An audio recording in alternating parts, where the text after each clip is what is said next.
Chers amis, bonjour à tous. Où que vous soyez, vous êtes très nombreux à nous suivre, plus de 2000 chaque jour pour nos vidéos de carême, et nous cheminons vers Pâques. Un prêtre me disait un jour, dans la vie, il peut y avoir des épines, beaucoup d'épines, mais il y a toujours l'éclosion d'une rose pour nous consoler. Eh bien, c'est ce dimanche.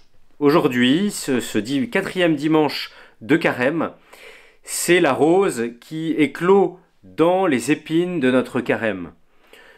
Des petites épines, bien sûr, faites de nos sacrifices, de nos offrandes, de notre prière, de notre partage et de notre pénitence.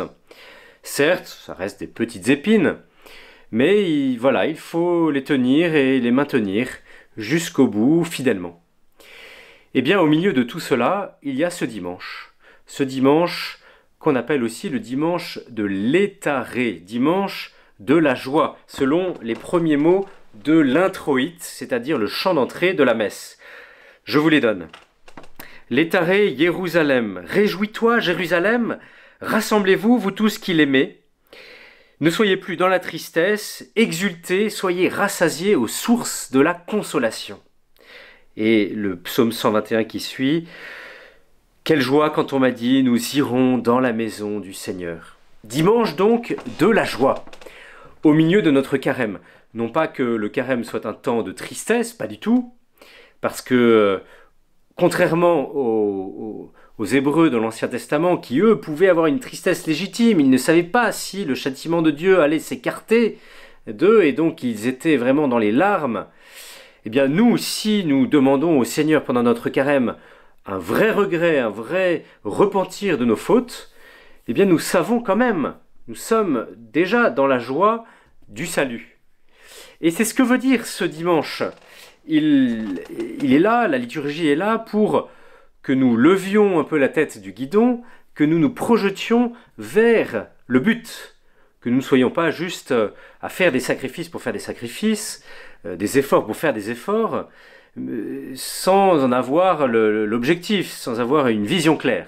Eh bien, aujourd'hui, nous levons la tête et nous regardons le but. Hein, comme un sportif qui, arrivé à la moitié de sa course, eh bien, regarde un petit peu où est-ce qu'il en est et repart dans un second souffle.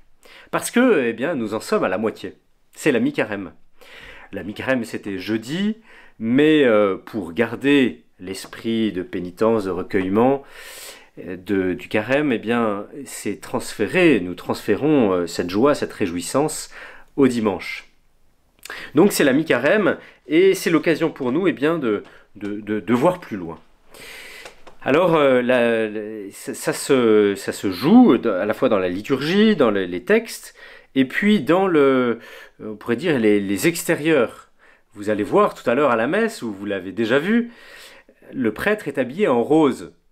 Curieuse idée, qui est en fait un mélange du violet, de la pénitence habituelle du carême, et puis déjà une petite touche de blanc.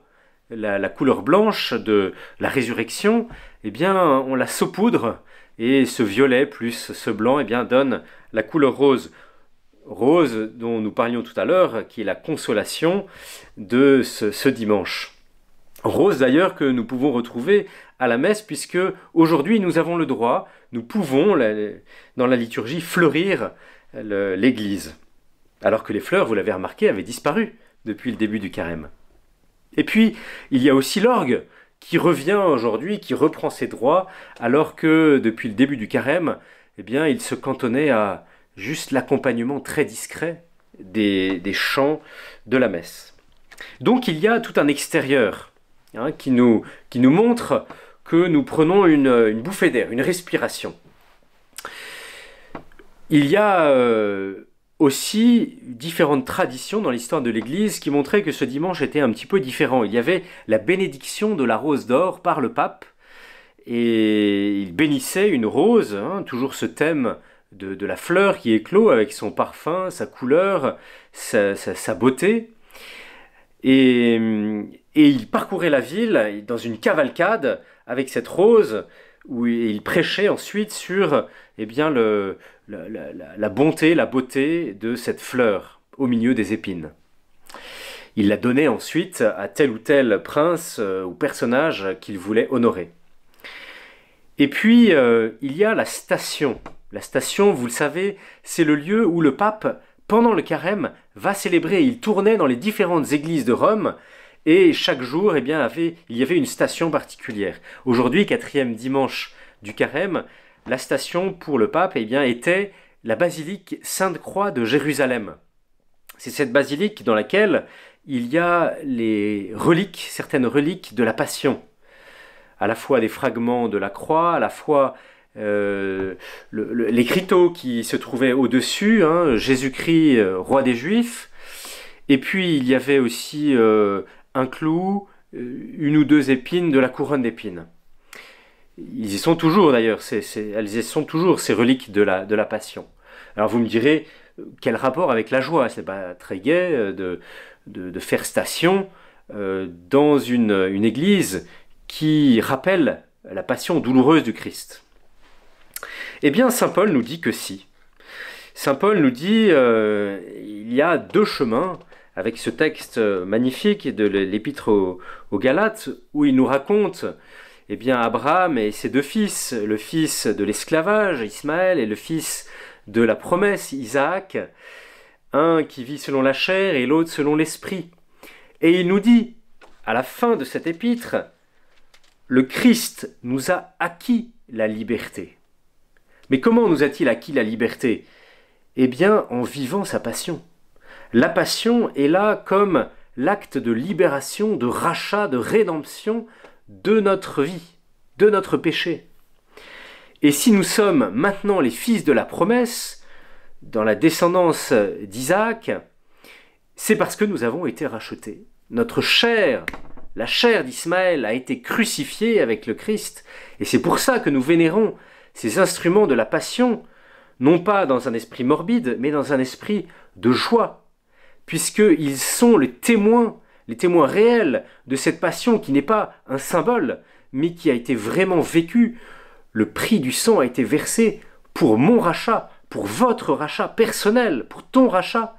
Eh bien, chacun de nous a été personnellement porté durant la passion du Christ. Et c'était pour lui à la fois, c'est un grand mystère et paradoxe, à la fois une souffrance immense et en même temps une joie que ce chemin de croix, c'est l'amour qui gardait le Christ crucifié à la croix pour chacun de nous, quand il nous voyait lors de sa passion. Et il a payé le prix qui est marqué dans ses paumes et dans ses blessures. Et donc ces instruments de la passion sont pour nous motifs de joie.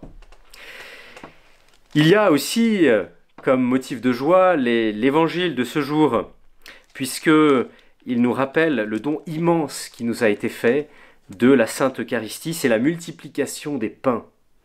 La passion du Christ, nous l'avons vu dans les vidéos précédentes, le sacrifice du Christ, eh bien, s'actualise, est actualisé à chaque messe.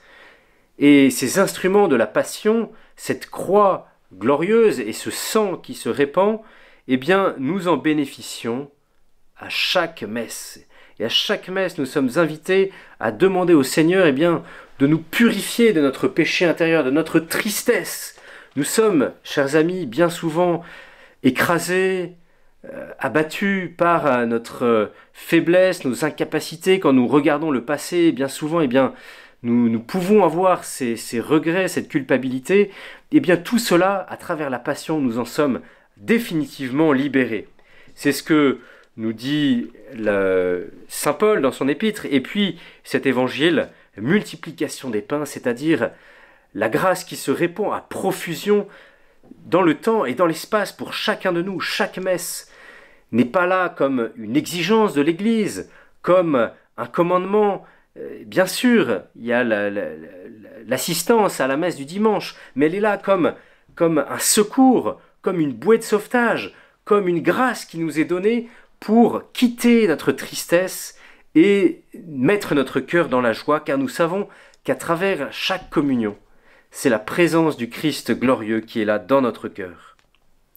Et puis tous les autres textes de ce jour nous parlent de cette joie, toujours ce psaume 21, « La paix est dans tes murs, quelle joie quand on m'a dit « Nous irons à la montagne du Seigneur, nous irons à Jérusalem », la paix est dans tes frontières. Et puis la communion, qui est ce chant de louange, que nous devrions exalter pendant cette communion. Alors elle est chantée paisiblement en chant grégorien, mais nous pourrions quand même jaillir de joie, louer le Seigneur car il est bon. Et c'est vrai, grâce à la passion du Christ, comme dit le psaume, je ne mourrai pas, mais je vivrai. Il est bon, il est doux. Et puis toujours ce psaume 121 qui nous accompagne et que je vous propose comme méditation cette semaine, ou au moins aujourd'hui, de le reprendre in extenso, en entier. Vous pouvez le relire. Jérusalem, ville où tout ensemble ne fait qu'un, où nous sommes réunis par cette communion et par cette passion du Christ. Eh bien, c'est une grande joie aujourd'hui qui nous est proposée. Alors, chers amis, dans ce carême, si nous avons loupé, raté la première partie, et c'est possible, nous avons peut-être abandonné nos efforts, eh bien ce dimanche est comme un second souffle, puisque l'Église nous permet d'entrevoir la passion du Christ, la passion qui va nous sauver, et cette victoire sur la mort. Eh bien nous pouvons reprendre notre route, reprendre nos efforts. C'est l'occasion d'un dynamisme nouveau. C'est ce que je vous souhaite aujourd'hui. Amen.